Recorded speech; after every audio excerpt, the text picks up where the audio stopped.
บ๊อ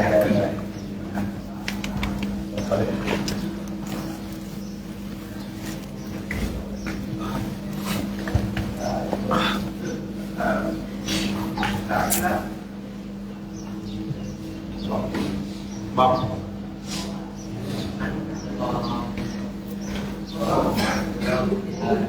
ครับที่รับบาตรไม่ชี้นอน ครับผมโอเคดีมาก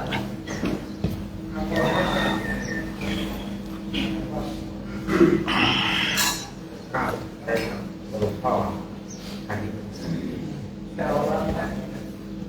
ชั้นนี้หรือเปล่าก็ไม่รู้นะ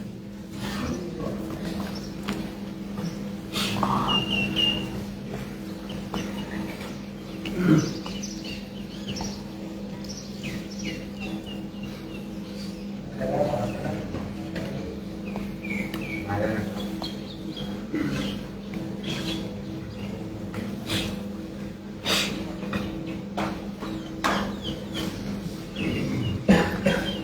เดี๋ยวไปบอกสอบนะครับ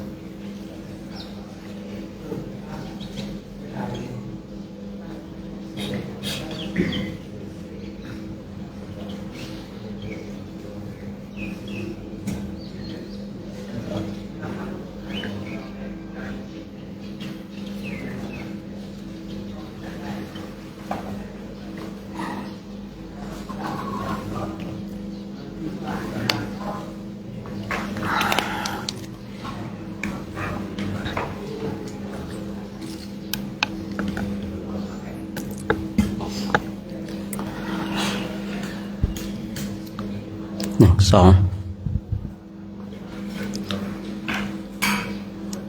ช่วงที่เราเข้าร่วมโครงการก็จะประมาณนี้นะครับผมนะ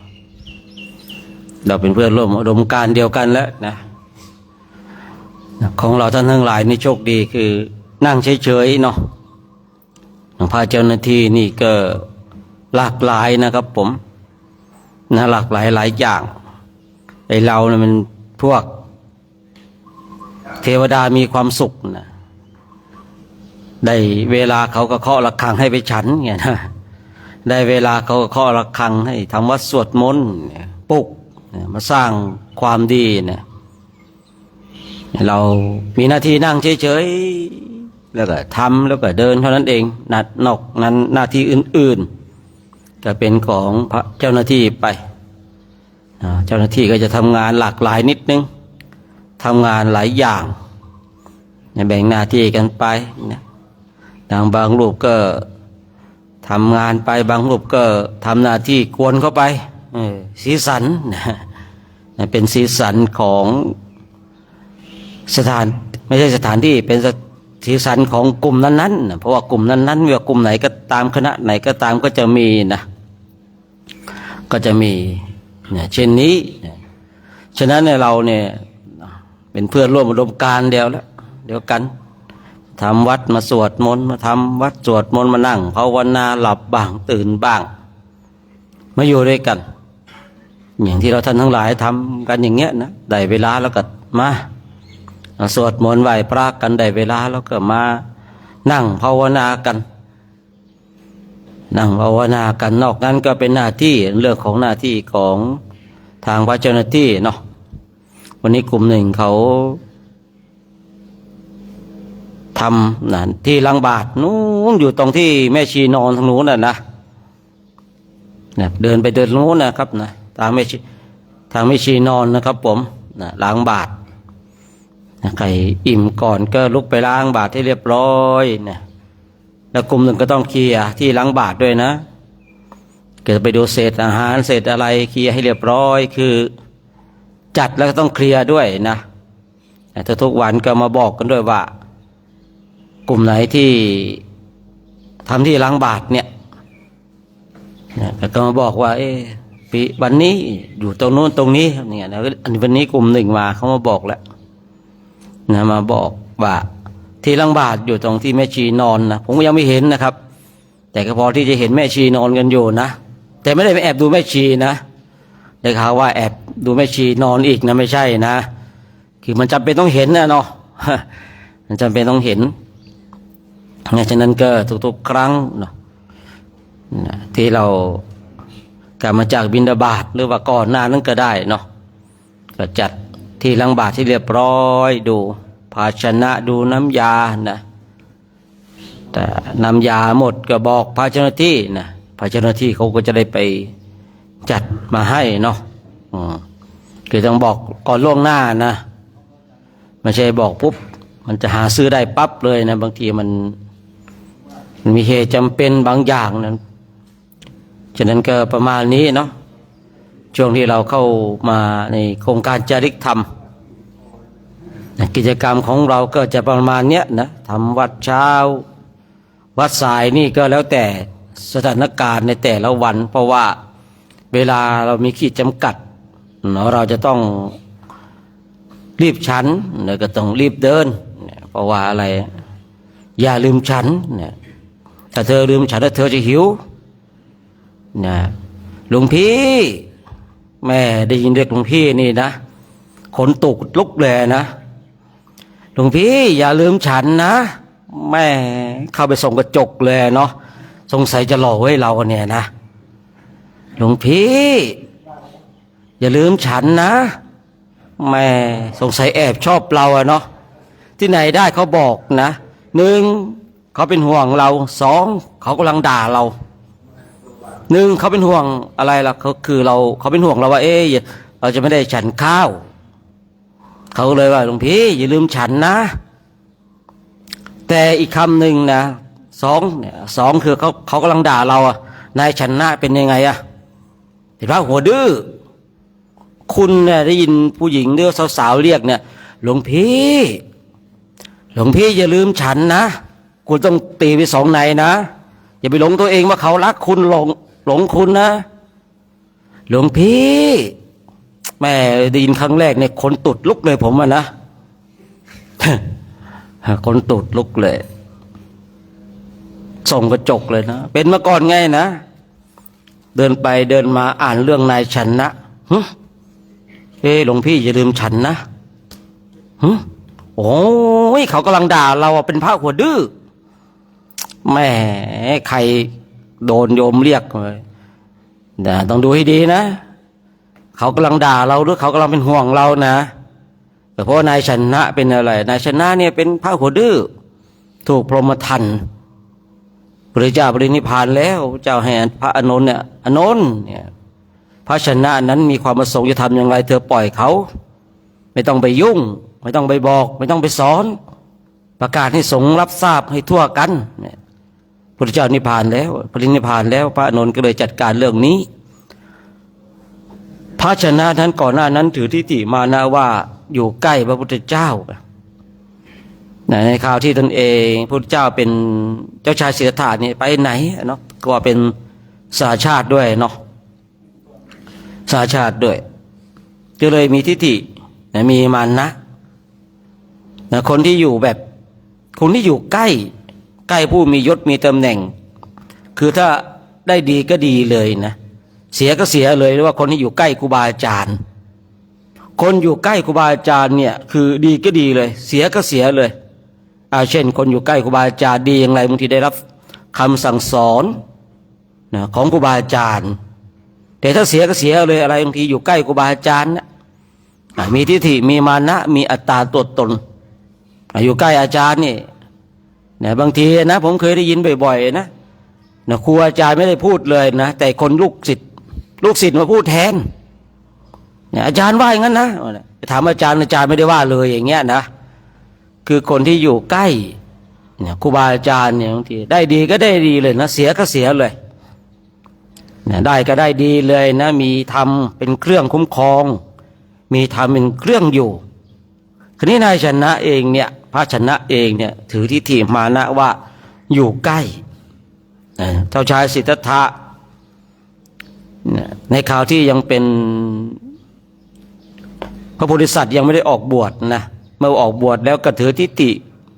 ถือมานะว่าตนเองเนี่ยอยู่ใกล้เมื่อพระพุทธเจ้าปรินิพพานแล้วพระพุทธเจ้าก็เลยให้พระอานนท์เนี่ยลงพรหมทัณฑ์ชนะพระชนะจะทำอะไรก็ปล่อยเข้าไปมีความประสงค์จะทำอะไรยังไงก็ปล่อยเข้าไป คือในสมัยครั้งพุทธกาลเนี่ยคือถ้าถูกสงฆ์ลงโทษเนี่ยคือสงฆ์ทั้งมณฑลหรือว่าสงฆ์ทั้งหมดเลยคือไปในทิศทางเดียวกันแต่ในยุคของเราเนี่ยไม่ใช่อย่างนั้นละ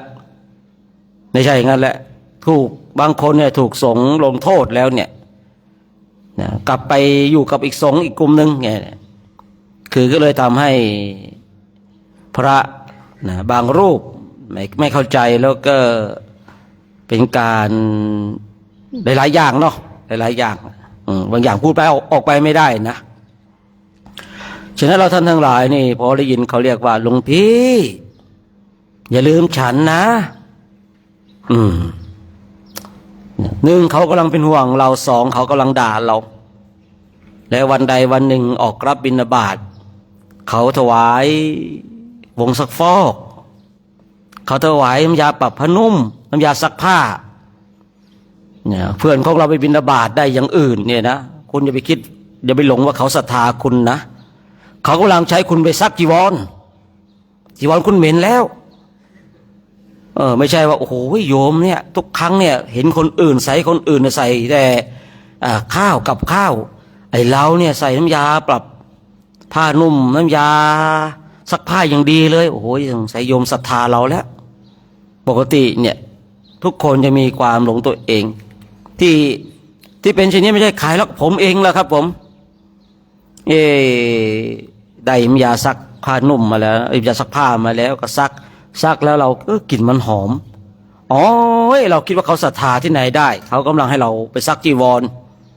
เนี่ยเราท่านทั้งหลายเองเหมือนกันนะบิณฑบาตโยมก็ใส่น้ำยาซักผ้าก็ดีแต่เขาถวายแปรงสีฟันยาสีฟันรีบแปรงฟันไวๆเลยนะแต่ปากคุณเหม็นละ นี่ไม่ใช่อะไรนะมีเหตุโยนะเอาละคงจะพร้อมแล้วเนาะเดี๋ยวเราก็จะได้ร่วมกันสวดมนต์สักนิดนึงต่างอาหารถ้าเสร็จแล้วก็มาสักบอกด้วยเนอะเดี๋ยวเราคุกเข่าขึ้นเนาะ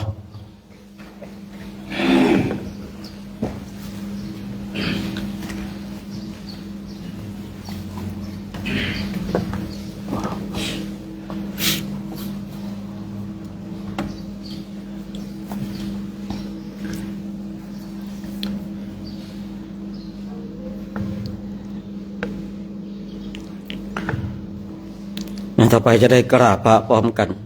กันแล้วกราบ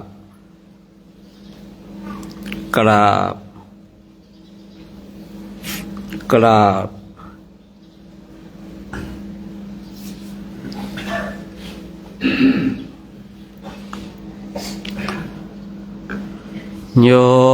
โสภะคะวะอะระหังสัมมาสัมพุทโธสวากขาโตเยนะภะคะวะตาธัมโมโสปฏิปันโนยะสัพพะคะวะโตสาวกสังโฆตัมมายังภะคะวันตาสัทธัมมังสัสสังฆังเอเมหิสกาเล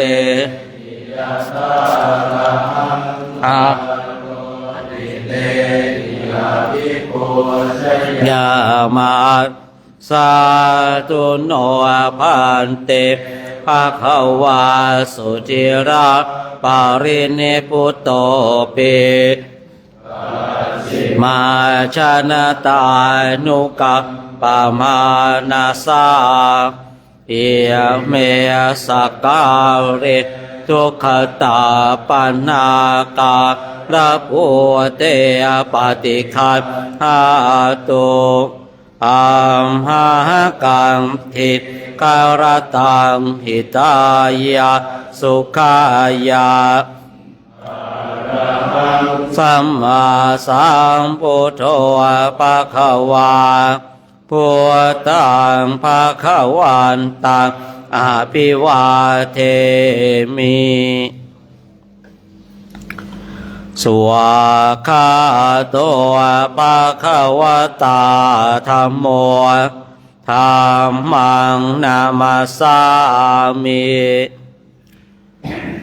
สุปฏิปันโนภะคะวะโตสาวกสังโฆสังฆังนามามินางพระเปียบกันนะ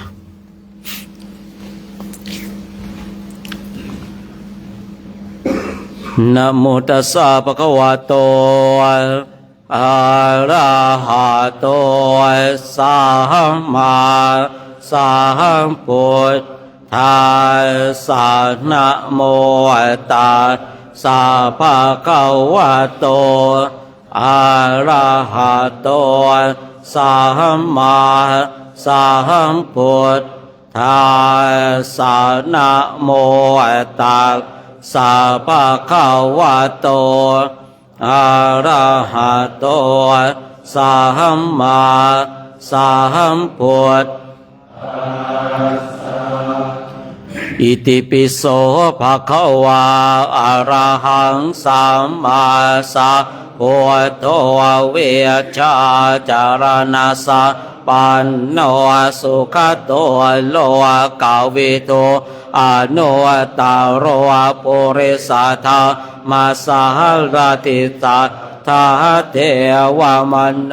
สานังพุทโธภะคะวะติสวะขาโตภะคะวะตาธรรมโมสันติติโก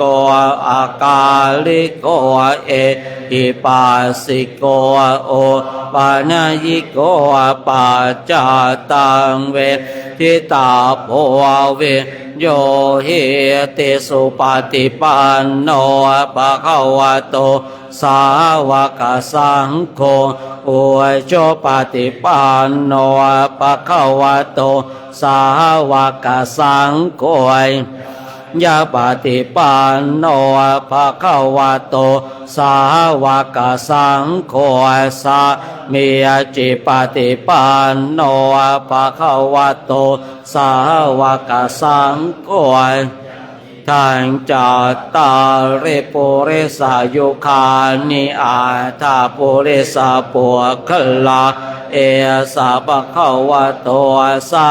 วกสังโฆโหนายโยเท้าเขนายโยอัญชลีการณิโยอนุตตรังปุญญาเขตังโลกาสาติอาหุงสหสมาปิเนยมิตาสาวุธาตังเคลียเม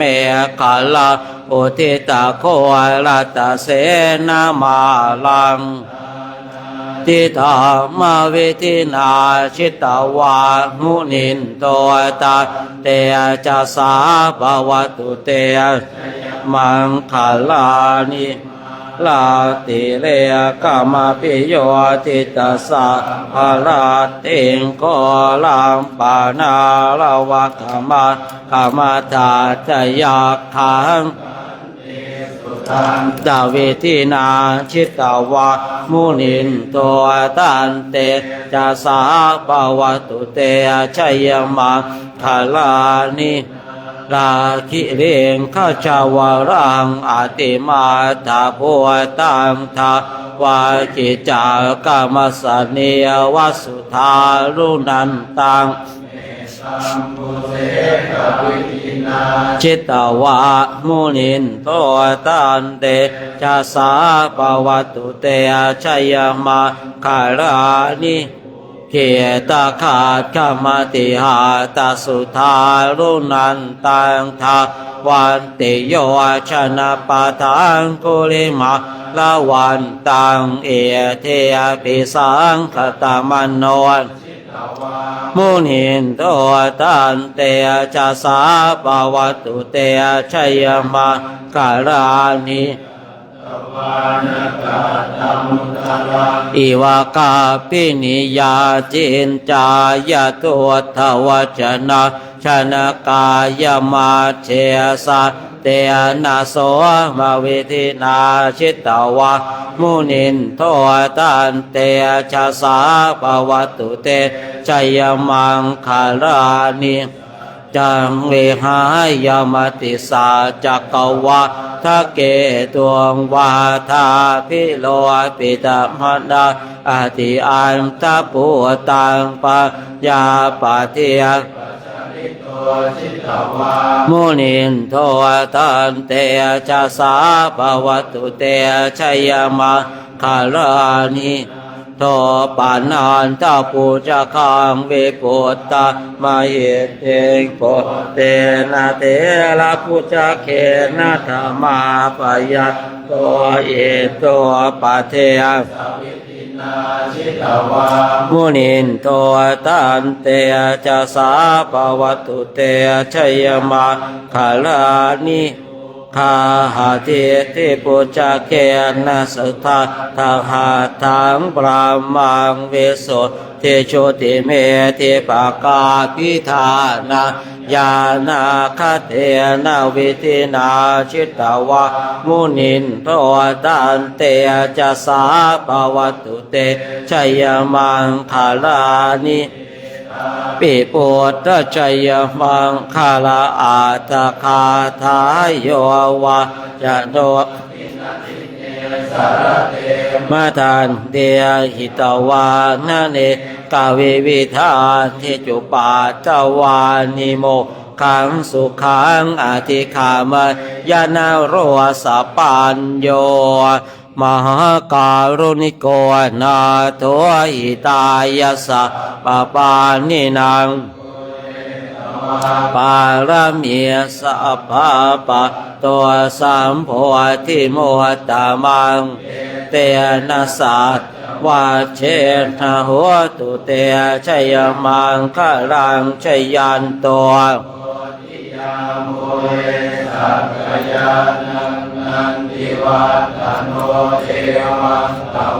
วิจัยโยโหหิชัยยาสุชัยมาคาเลอัปปลาจิตาบัลลังเกสีเสปะทาวิปะคาเลปะปุถานังอาคาปะโตปะโม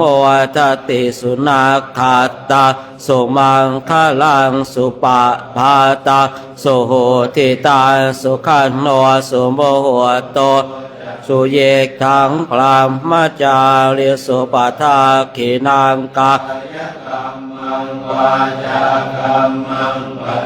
ขินังปทาขินังมโนกรรมปะปะเนติเตปทาขิ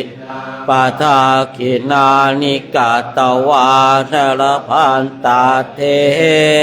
ปทาคิเนเอาละเนาะการทำวัดสวดมนต์ในช่วงภาคเช้านี้ก็สมจุติไว้เพียงเท่านี้เนาะต่อไปเราก็จะได้กราบพระพร้อมกันจะได้ออกรับไปพิจารณาอาหารกันเนาะคุกเข่านมือขึ้นนะ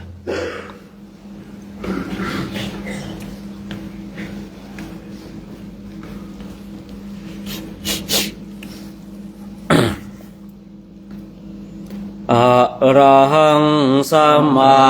สัมพุทโธภะคะวา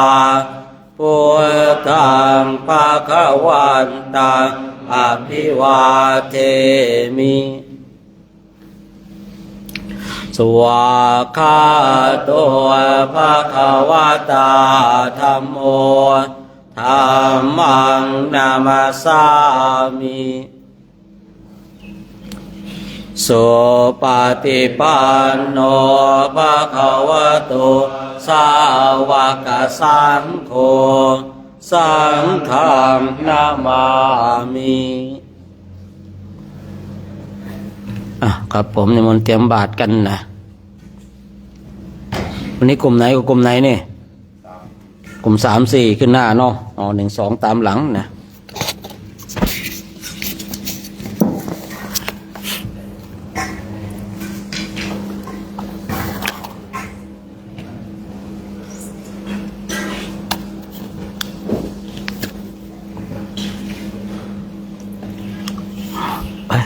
นิมนต์นะ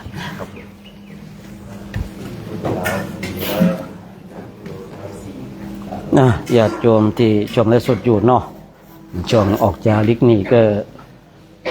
เราจะต้องเดินทางต่อนะคือเราจะต้องเวลาเรามีขีดจำกัดนะเราก็จะต้องฉันนะเช้าๆหน่อยอาหารเสร็จเมื่อไรแล้วก็ฉันนะแต่เราก็ไม่ทิ้งการสวดมนต์ไหว้พระนะเราก็ไม่ทิ้งนะสิ่งที่ควรทำเนาะฉะนั้นทุกคนช่วงนี้ก็เป็นช่วงการพิจารณาอาหารหรือการฉันภัตตาหารกันวันนี้เราได้มาพักอยู่ที่วัดนาบอนเนาะวัดนาบอนโอ้ท่านเจ้าอาวาสท่านก็มาร่วมทำวัดสวดมนต์ด้วยในญาติโยมนะท่านเจ้าอาวาสนะท่านก็มาร่วมทำวัดสวดมนต์ก็เป็นบุญสัมพันธ์นะของคณะพระสงฆ์แล้วก็คณะศรัทธาญาติโยมนะชาวหมู่บ้านนาบอนกันนะเป็นบุญสัมพันธ์นะซึ่งกันและกันนะบุญสัมพันธ์ซึ่งกันและกันนะ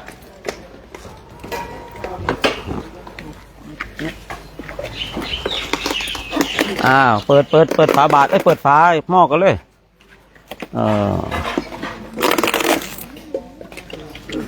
ช่วยกันเปิดฝามีข้าวน้ำโภชนาอาหารโอ้โหคณะศรัทธาญาติโยมชาวหมู่บ้านนาบอนเนี่ยเต็มเหมือนกันนะทีแรกเขาก็ว่าโอ้เนาะพระจะฉันอะไรยังไงจะได้แรงศรัทธาของญาติโยมนะญาติโยมก็เลยมีข้าวน้ำโภชนาอาหารมานะก็เป็นเหตุให้คณะพระสงฆ์ของเรานี่ได้มีข้าวน้ำโภชนาอาหารได้ฉันกันข้าวน้ำโภชนาอาหารนี่เป็นกำลังเป็นตัวขับเคลื่อนนะครับถ้าไม่มีข้าวน้ำโภชนาอาหารเนี่ยไปไม่รอดเหมือนกันนะไปไม่รอดเนี่ยมีโชคดีเนี่ยมีข้าวน้ำโภชนาอาหารจริงไม่ดับเลยแบ่งเอาเก็บข้าวไปให้แล้วข้าวไปให้ข้าวไปแล้วก็นั่นแหละเก็บไปแล้ว3 องค์ 3 ลูกนะเก็บหน่อยอย่างนี้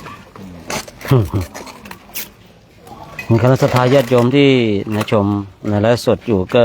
ร่วมอนุโมทนาบุญกับคณะศรัทธาญาติโยมชาวหมู่บ้านนาบอนกันเนาะ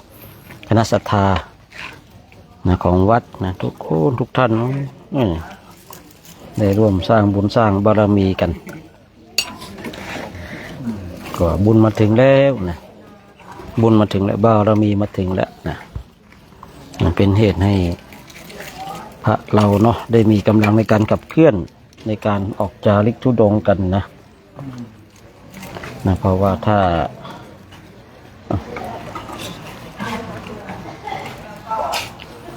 ได้ขับเคลื่อนถ้าว่ามีศรัทธาไม่มีข้าวน้ำโภชนาอาหารนี่ก็ไปไม่รอดเหมือนกันนะข้าวน้ำโภชนาอาหารนี่เป็นสิ่งที่สำคัญในญาติโยมคือคนเราจะมีกำลังได้มันต้องมีอาหารเนาะมันต้องมีกำลังทางกายโอ้นี่เจ้าเดียวกันหรือคนละเจ้าเนาะคนละเจ้าก็เนี่ยเนาะคนละเจ้าครับนี่ไอ้เนี่ยไอ้อันนู้นอาจจะได้อันนู้นเจ้าเดียวกันนะ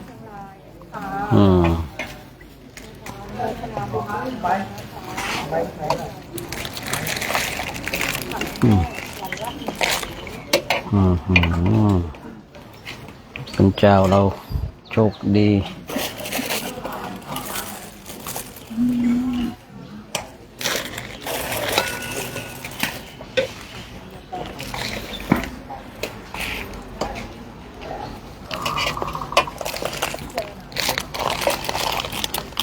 อีกสักวัน2 วันเดี๋ยวเราจะขึ้นเขาแล้วนะวันนี้แล้วนะนี่เดินขึ้นเขาวันนี้ขึ้นเขาเลยมันจะมีดอยน้อยไม่ดอยน้อยมันน้อยเนาะทำดีนะทำดีอันนั้นใหญ่นะเขียดนี้กล้าก็ข้ามไปฝั่งนู้นเนี่ยมันก็เดินข้ามตรงนั้นมันตอนเจอตอนไปพักอยู่ไม่ต่ำนู่นจ้าต่อไปไม่ต่ำมุ่นกะโต มันไม่ใช่ขนมปังเหรอ ไม่ใช่ฝรั่ง ปังอยู่ คนไทยดูหน้าดิหน้าไม่เหมือนฝรั่ง อือหือนี่ชอบเลยเนี่ยโอ้โหส้มตำนี่ชอบเลยนะนี่เนี่ยเดี๋ยวไว้ก่อนหลังกันนะมันต้องมีศิลปะหน่อยนึงนะ ก็จัดโนนเพลงก็ได้นี่ วัดเอาค่ะ อาทิตย์ที่แล้วผมพาพระจันทร์ในปีมาดูที่เนี่ยมันลำบากเนี่ยเป็นที่ก็ตัดอาทิตย์นี้ก็สบายอยู่ทุกจะอยู่ฝั่งโน้นนะพ่อฝั่งโน้นอยู่ฝั่งของหลังข้างไอ้หลังตอบอกตำรวจเนี่ยข้าง เด้อ แบบเป็นเขตเกาะคา ขาเหมือนกัน ครับ อืมโอ้ เก็บปลา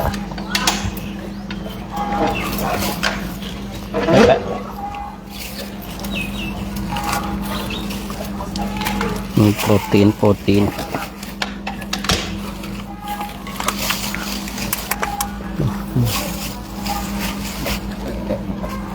อ่า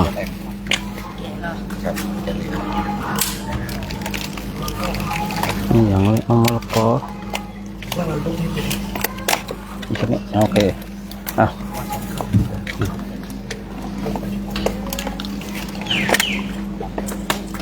แล้วตอนนี้เราก็เห็นในคณะพระสุสงฆ์เนาะก็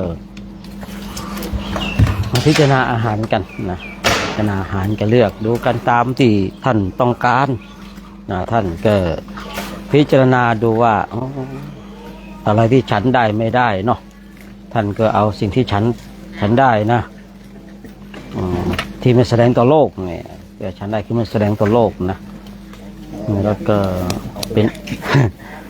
อะไรที่แสดงต่อโลกท่านก็ไม่หยิบนะบางทีญาติโยมเนาะบางอย่างนี่แสดงต่อโลกนะแต่ว่าอาหารทุกอย่างไม่ได้แสดงต่อโลกกับทุกองค์นะคือเป็นบางรูปเท่านั้นเองนะเช่นคนเป็นโรคเกาต์เนี่ยเขาก็หลีกเลี่ยงไก่นะดังนั้นก็ช่วงระยะเวลาที่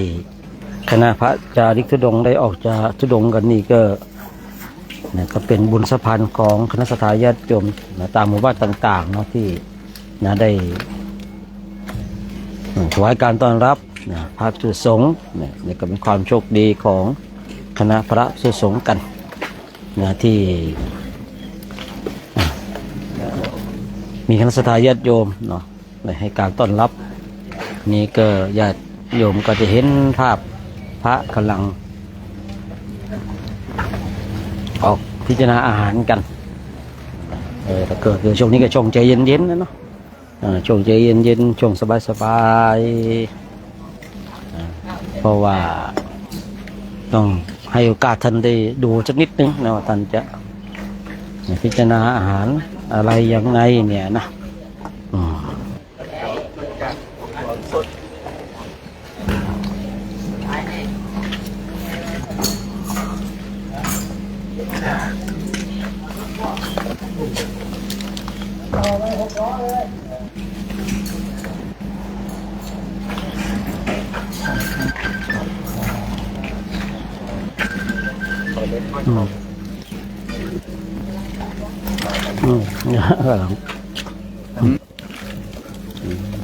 ดูวัดดูเขาล้างดูพระดูวัด ตรงครัวมันเป็นกีฬาปะดีอยู่ครับก็มันเป็นทางอยู่แล้วเนาะพระที่ว่าเป็นเวรวันนี้ก็แค่ดูแลความเรียบร้อยใช้ได้น้ำดี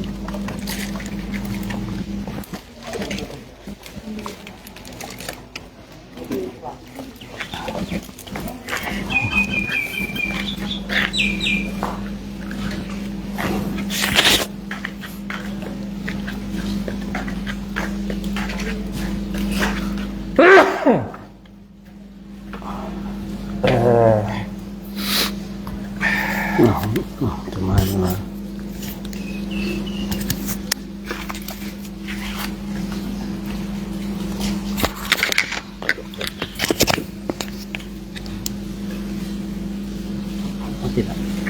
ติดแล้วครับ หัดมุกนี้มาก่อน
แล้วก็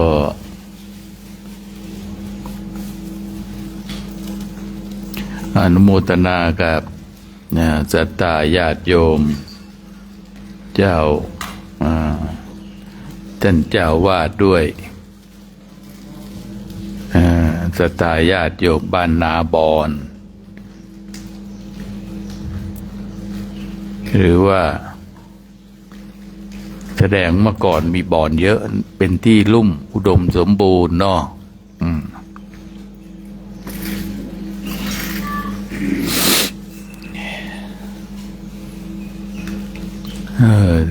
สมัยก่อนก็เป็นเมืองประวัติศาสตร์ผู้คนเดินทางไปมาหาสู่กันมีศึกสงครามก็หลบลี้หนีเข้าดอยเข้าหลบหนีได้ง่ายถ้าเมืองหนึ่งมาตีได้ก็จะจับคนในเมืองนั้นไปเป็นทาสยุคนั้นนะเป็นยุคล่าจับมนุษย์ไปปกครองอีกไปเป็นทาสอีกเมืองหนึ่งเหมือนกับยังมีสารคดีที่มนุษย์เรากินมนุษย์ด้วยกันเป็นคนป่าล่ามนุษย์ด้วยกันแต่สมัยก่อนเจริญขึ้นไม่ล่ามนุษย์เอามนุษย์มาใช้งานก็เลยไปตีเมืองแล้วก็ขนคนไปก็ยุคสงครามที่ผ่านไปเราท่านทั้งหลายก็ดูเป็นแบบอย่างแล้วก็กลับมาเตือนสติตนเองโอ้ยุคเราสุขสบายไม่ได้เป็นลักษณะนั้นพิเศษก็คือว่าเราได้มีโอกาสมาบวชในพระพุทธศาสนาขณะที่คนส่วนใหญ่เขากำลังขมักเขม้นแย่งกันแย่งทรัพย์สินเงินทองทรัพย์สินเงินทองเกียรติยศมันมีไม่เยอะคนก็แย่งกันทะเลาะกันแย่งผัวแย่งเมียกัน ทะเลาะเบาะแวงกันฆ่ากันตายโอ้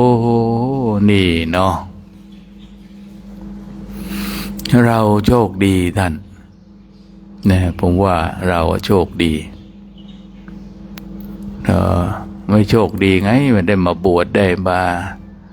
ปฏิบัติภาวนาเพื่อออกจากวัฏฏะสงสาร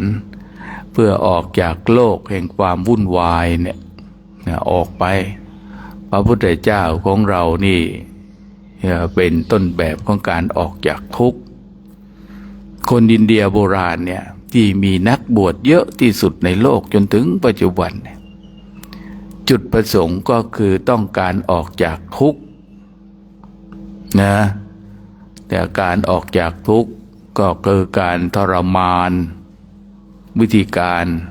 นะเลยเป็นที่มาของคำว่าอัตตกิลมัฏฐานุโยคพระคุณเจ้าพิจารณาดูทุกวันนี้ก็ยังมีอยู่นะยังยืนขาเดียวยืนชูมือมันที่ชูมือก็โทษมือว่ามือมันไปฆ่าคนอย่างนั้นอย่างนี้แต่พระพุทธเจ้าท่านไม่ได้โทษกายนะท่านโทษวัฏฏะสงสารจะเป็นวัฏฏะสงสารได้ก็เกิดจากใจของเราเนี่ยแหละทำให้เกิดวัฏฏะสงสารไม่หยุดไม่หย่อนหมุนอยู่อย่างนั้นด้วยผัสสะที่เข้ามากระทบทำให้เกิดวัฏฏะสงสารเราเห็นโทษของวัฏฏะนี่แล้วก็เห็นโทษของผัสสะเนี่ยเราไม่ได้มาทำลายดวงตามาทำลายหูไม่ใช่แต่ว่าให้มารู้เท่าทันให้มีสติให้มีสัมปชัญญะรู้เท่าทันนะในส่วนของกายก็เหมือนกันนะในส่วนของกายก็เหมือนกันไม่ต้องไปลงโทษกายแต่ลงโทษที่ใจนี่สิใจมันนะตาเห็นรูปนะถ้าเราไม่ชอบใจมันก็โกรธนะแม้แต่ได้ยินเสียงก็เหมือนกันมันก็โกรธนะแต่ชอบใจก็ยินดีไม่ชอบใจก็โกรธบุญเวียนเปลี่ยนแปลงจะลับจับเปลี่ยนกันอยู่อย่างนี้เนี่ยก็เรียกว่าวัฏฏะสงสารอยู่ที่ใจพระคุณเจ้าเรานี่ได้เป็นผู้ออกบวชประพฤติปฏิบัตินี้ออกจากกองทุกข์ไม่ต้องให้มาวุ่นวายสับสนอยู่กับในโลกอันนี้อีกต่อไปเราปฏิบัติกันมีกรรมวิธีก็ต้องเดินทางก็ได้เดินทางเพื่อไล่ทุกข์ดูใจของเราใจของเรามันแพ้ไหมใจของเราเป็นอย่างไรเราก็เข้าสู่เดินทางกันต่อไปวัฏฏะสงสารมันไกลปะนี่ที่เราเดินกันนี่มันนิดเดียววัฏฏะสงสารมันยาวมันไม่เห็นที่หมายไม่เห็นที่หมายปลายทางว่าเป็นยังไงในส่วนของวัฏฏะสงสารนะแต่ว่าเราท่านทั้งหลายก็ศึกษาเรามาเป็นนักศึกษาของพระพุทธเจ้าเราก็มาปฏิบัติเพื่อให้พ้นออกจากกองทุกข์ให้ไกลจากเวรให้เข้าถึงความสุขความสงบความร่มเย็นนะญาติโยมทุกท่านก็อนุโมทนาบุญนะพร้อมทั้งอนุโมทนาบุญกับท่านเจ้าวาดที่ได้ให้ที่พักให้ที่พิงให้ได้ที่อาศัยให้ได้ร่มเงาได้หลบพักผ่อนในการมาบำเพ็ญภาวนากันด้วยแล้วก็เดินให้พระคุณเจ้าเนี่ยได้มาฝึกฝนอบรมสวดมนต์ไหว้พระเจริญภาวนาที่นี่เนี่ยก็ต้องอนุโมทนากับญาติโยมบ้านนาบอนทุกท่านด้วยที่ได้ร่วมกันถวายพ ภัตตาหารต่อพระภิกษุสงฆ์องค์สามเณรพร้อมทั้งอุบาสกอุบาสิกาที่จะได้ไปบวชในพระพุทธศาสนา เพื่อจะได้ประพฤติปฏิบัติบำเพ็ญภาวนากัน แล้วก็ให้เข้าถึงความสงบความร่มเย็นบุญที่พระคุณเจ้าบำเพ็ญก็ดีญาติโยมได้รักษาศีลเจริญภาวนาก็ดีจงช่วยอำนวยอวยชัยให้ท่านเจ้าวาดพร้อมทางคณะศรัทธาญาติโยมบ้านนาบอนทุกท่านที่ได้ใส่ข้าวน้ำโภชนาอาหารในวันนี้ก็ให้ได้รับแต่ความสุขความเจริญความรุ่งเรืองปรารถนาสิ่งอันใดก็ให้สำเร็จความมุ่งมา่ปรารถนาเจริญด้วยศีลเจริญด้วยธรรมจนถึงที่สุดแล้วด้วยอำนาจของทานจงเป็นไปเพื่อประโยชน์และความสุขได้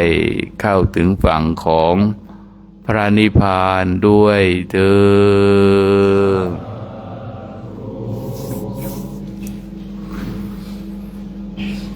ญาติโยมเกียมหยาดน้ำบุทิศได้หมู่ญาติตายเก่าเน่าเหมิ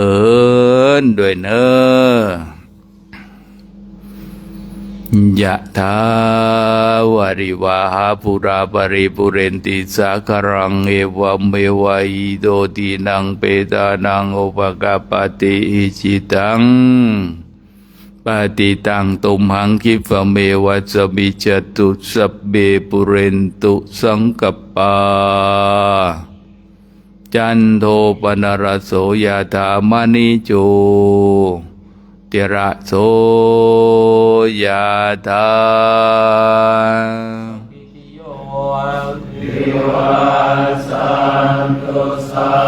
การโรโควินันสันตุมาเตวันตารายโยสุขิติภวะอภิวาจนะสิลิสนิจพุทธปัจจายโนจันธรรมา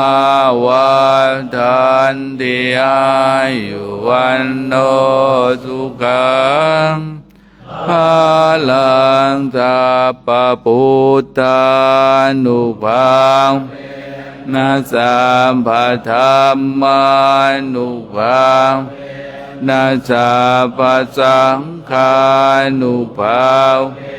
นาพุทธรัตนังธัมมรัตนัง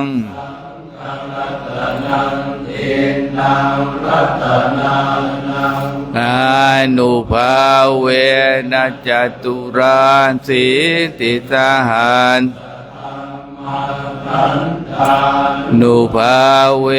นะปิตากาตยานุภานาจินนาสาวกานุภานาสามเพเตโร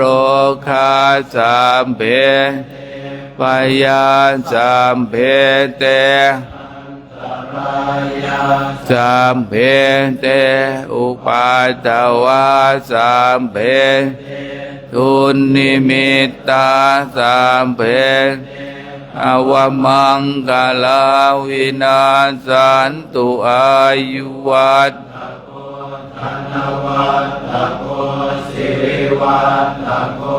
ยัสวัตตะโกภลวัตตะโกวันนาวัตตะโกสุขวัต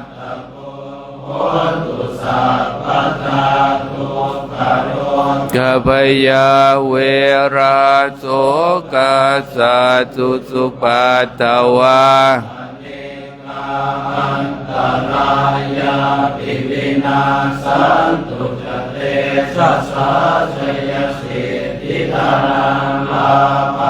สุติปัคยังสุขังพลังสิริอายุจวันโน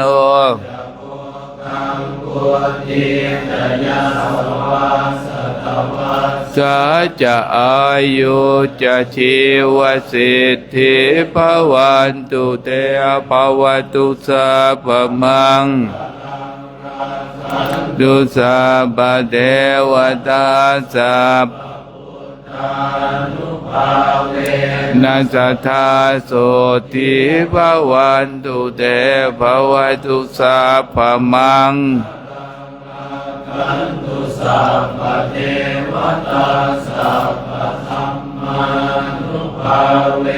นัสสัทธาโส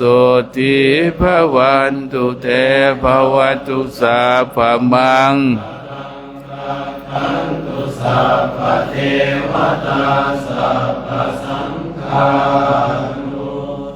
ทาเวนัสสัทธาโสติหันธรรมยังตาตุปปาตังพนามาสดาเวเมตังยันติตังปินทปากะคุกะคุณจะโกจะปุกะโลนิสัตโตนิเชวสุต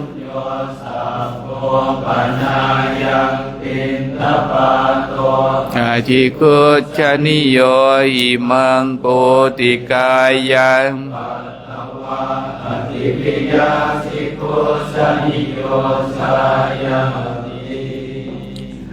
สาธุสาธุนิมนต์พิจารณาอาหารนะญาติโยมทานข้าวทานน้ำกันเด้อภัตตาอาหารนั้นไม่เป็นโทษเลยทานกันได้เนาะเหลือแล้วเราก็เอาไปแจกจ่าย